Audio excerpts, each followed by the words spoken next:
Hello friends, வணக்கம். ஓம் நம சிவாய.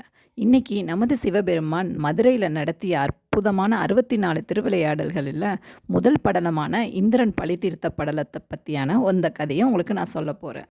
குரு பார்த்தால் கோடி நன்மை, மாதா பிதா குரு தெய்வம் அப்படின்னு இந்த மனிதருடைய வாழ்க்கையில் இந்த குரு நமக்கு எவ்வளோ ஒரு முக்கியம் வைக்கிறாருன்னு எல்லாத்துக்கும் தெரியும். ஆனால் இது மனிதர்களுக்கு மட்டும் கிடையாது, தேவலோகத்தில் இருக்கிற தேவர்களுக்கும் குருவோட அனுகிரகம் எவ்வளோ முக்கியம், குருவை அவமதிச்சா என்னென்ன பிரச்சனையெல்லாம் வரும் அப்படின்ற சொல்கிற கதை தாங்க இந்த படலத்தில்.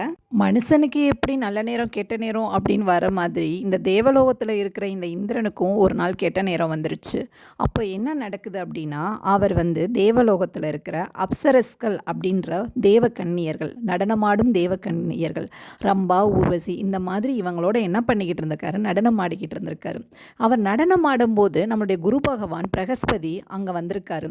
ஆனால் அந்த குரு இருக்கிறாருன்றதை கூட மறந்து தன்னுடைய மயக்கத்தில் இந்த பெண்களுடன் ஒரு பொது மேடையில் எப்படி நடனம் ஆடக்கூடாதோ அதெல்லாம் செஞ்சு அவர் அங்கே நடனம் ஆடிக்கிட்டு இருந்திருக்காரு. நம்ம முன்னாடியே இப்படி நடந்துக்கிறானே, அதை பார்க்க முடியலையேன்னு இந்த குரு பகவான் என்ன பண்ணுறாரு, தன்னுடைய கண்ணை பொத்திக்கிறாரு. நம்ம வீட்டில் பெரியவங்க சொல்லுவாங்க இல்லையா, நமக்கு மரியாதை இல்லாத இடத்துல நாம் ஏன் அங்கே நிற்கணும் அப்படின்னு. இதைத்தான் குரு பகவான் செஞ்சார். இந்த இடத்துல நம்ம எதுக்கு இருக்கணும், இந்த இந்திரனுக்கு முன்னாடி நம்ம ஏன் நிற்கணும் அப்படின்னு சொல்லிட்டு அங்கேருந்து வெளியேறி போயிடுறாரு. அப்போ கூட அந்த இந்திரனுக்கு தெரியலை. பிறகு தெரியுது, அங்கே இருக்க தேவர்கள் சொல்கிறாங்க, இந்திரா உன்னை பார்க்குறதுக்கு இந்த குரு பகவான் வந்திருந்தார், நீங்கள் இப்படி நடந்துக்கிட்டீங்க, அதனால் அவருக்கு அவமரியாதை ஆயிடுச்சு, அவர் அந்த இடத்துலேருந்து கிளம்பிட்டாருன்னு. உடனே அவருக்கு தன்னோட தப்பு தெரியுது, குருவுக்கு நிந்தனை செய்து விட்டோமே அப்படின்னு அவர் ரொம்ப கவலைப்படுறாரு. கவலைப்பட்டு என்ன செய்ய, பெரியவங்களுடைய சாபத்தை சம்பாதிச்சது தானே, ஐயோ தப்பு பண்ணிட்டோமே அப்படின்னு நினச்சிக்கிட்டு தன்னுடைய ஐராவதோன்ற யானையை எடுத்துக்கிட்டு நம்முடைய குரு பகவானை தேடி அவரது பயணம் தொடருது. ஆனால் குருவோ மறைவான இடத்துக்கு போயிட்டாரு. என்ன செய்கிறதுனே தெரியலை. சரி, யார்கிட்ட போய் வழி கேட்கலான்னு அவருக்கு புரியல. கடைசியாக எங்கே போகிறாருனா நம்மளுடைய பிரம்மன் தேவன்கிட்ட போகிறாரு. அவர் ஒரு யோசனை சொல்கிறாரு நம்ம இந்திரனுக்கு, நீ இப்போதைக்கு ஒரு தற்காலிகமாக, அதாவது டெம்ப்ரவரியாக ஒரு குருவை நீ போட்டுக்கோ. ஸோ இப்போதைக்கு தேவலோகத்தில் இருக்கிற பிரச்சனைகள் இந்த குரு இல்லாததுனால வரக்கூடிய பிரச்சனைகள் தடுக்கப்படும் அப்படின்னு சொல்லி யோசனை சொல்லி அனுப்புகிறாரு. ஆனால் நம்ம இந்திரனுக்கோ அதில் கொஞ்சம் உடன்பாடு இல்லை. ஏன்னா அந்த பிரம்மன் சொன்ன விஸ்வரூபன் அசுரகுலத்தை சார்ந்தவன், அவனால் நம்மளுக்கு எப்படி நல்லது நடக்கும் அப்படின்னு மனசில் நினச்சிக்கிட்டே போகிறாரு. அப்படி அவருக்கு செய்ய விருப்பம் இல்லை அப்படின்னாலும் நம்மளுடைய தலைவனான பிரம்மன் சொல்லிட்டாரே, அப்போ அவர் சொன்னதையும் கேட்காட்டினா மறுபடியும் ஒரு சாபம் வந்துடும், அதுக்கும் நம்ம ஆளாயிருவோமே அப்படின்ற பயத்தில் சரி நமக்கு இப்போதைக்கு வேறு வழி இல்லை அப்படின்னு சொல்லிட்டு இந்த விஸ்வரூபனை தேடி போகிறாரு. விஸ்வரூபனை பார்க்குறதுக்கு நம்ம இந்திரன் போனோன்னே ஒரே அதிசயம் நம்ம விஸ்வரூபனுக்கு. ஆகா, என்ன இது, இந்த தேவர்களின் தலைவன் இங்கே வந்திருக்கிறாரே அப்படின்னு அவர் யோசிக்கிறாப்புல. இவ்வளோ தூரம் வந்தாச்சு, இனி என்ன விஷயம் சொல்லிடுவோம் அப்படின்னு நம்ம இந்திரன் விஸ்வரூபன்கிட்ட சொல்கிறாரு, நீங்கள் எங்களுடைய குருவாக இருக்கணும் அப்படின்னு சொல்லிட்டாங்க. உடனே விஸ்வரூபனுக்கு என்ன, ஆகா ஆடு தன்னால் மாட்டிக்கிச்சே அப்படின்ற மாதிரி தான் மைண்டில் ஓடுது. இந்த தேவர்களோகத்தில் நம்ம போய் கொஞ்ச நாள் இருந்துட்டு அப்படியே இந்த இந்திரனுடைய இடத்தையும் பெற்று இந்த தேவர்களையே நம்மளுடைய கைக்கு கொண்டு வந்துடுவோம் அப்படின்னு நினைக்கிறான். ஸோ அதுக்கு உடனே ஒத்துக்கிறாப்புல. அதான் இந்த விஸ்வரூபனை குருவாக ஏற்றுக்கிட்டாலும் இந்திரனுக்கு மனசு கொஞ்சம் அரிச்சுக்கிட்டே இருக்குது.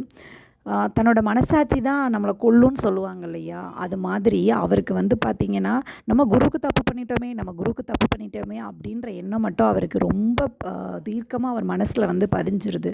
சரி, இதை போக்குறதுக்காக அவர் என்ன நினைக்கிறாருன்னா, விஸ்வரூபனுடைய உதவியோட ஒரு பெரிய யாகத்தை செய்யலாம் அப்படின்னு நினைக்கிறாரு. இதை விஸ்வரூபன்ட்டே சொல்கிறாங்க.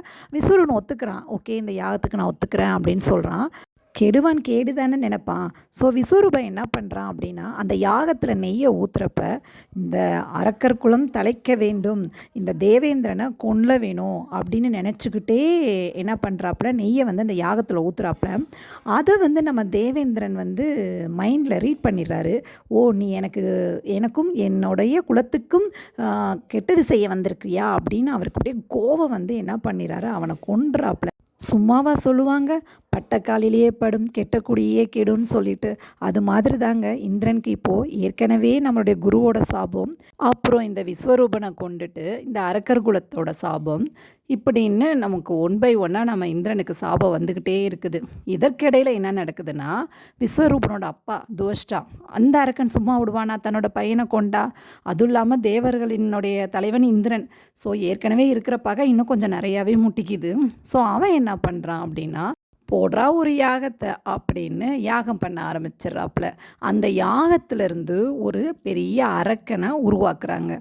அதாவது நம்ம சொல்லுவோம் ஆள் வளர்ந்தா அறிவு இருக்காதுன்னு. ஆனால் இந்த துவஷ்டா என்ன பண்ணுறான், அந்த அரக்கனுக்கு ஒரு வரத்தை கொடுக்குறாரு.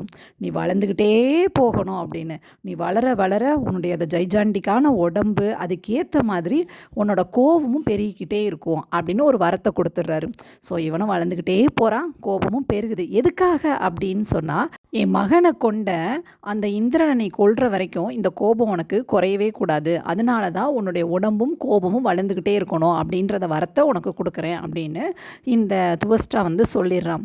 ஸோ அப்புறம் என்ன நடக்குது, நம்ம இந்திரனுக்கு இவங்கெல்லாம் என்ன செஞ்சாங்க, இதுலேருந்து தப்பிச்சாரா, எப்படி தப்பிச்சாரு, இதை பற்றியான வீடியோவை நெக்ஸ்ட்டு பார்ட் 2ல் பார்க்கலாம். உங்களுக்கு இந்த வீடியோ பிடிச்சிருந்தா லைக் கொடுங்க, சப்ஸ்கிரைப் பண்ணுங்கள்.